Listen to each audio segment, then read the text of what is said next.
Hello, weekend subway riders. I'm Glenn London, Deputy Chief of Rail Planning at MTA New York City Transit.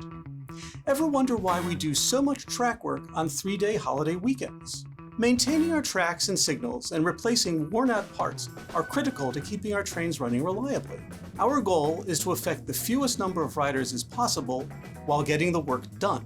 Compared to Mondays through Fridays, we carry fewer riders on weekends and still fewer on 3-day weekends when we run weekend schedules on all 3 days. This makes holiday weekends the best possible time to get a lot of work done. Holiday weekends give us an entire extra day of work, which is what we need for major track reconstruction and other complex projects. We understand that it can be disruptive to your trip, but working through an entire 3-day weekend allows us to get 44% more work done than during a regular 2-day weekend. It can also help us complete a project faster by reducing the number of times we need to set up and take down a work site, affecting fewer riders overall.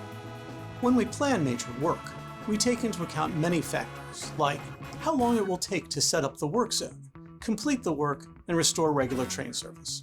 We also look at how many riders usually travel past the work zone and how they will make their trips while we are working on the railroad.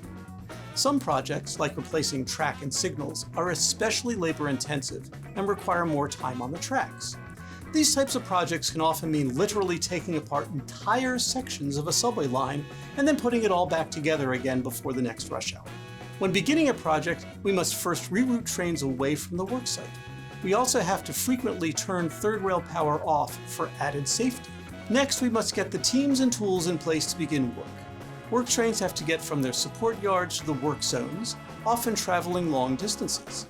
Getting to this point can take a few hours, depending on what work needs to get done, and only after the puzzle pieces are in place can the work actually begin. Lastly, in order for us to restore service in time for the morning rush hour, we must wrap up the work well ahead of time so that we can clear the work site and run a test train.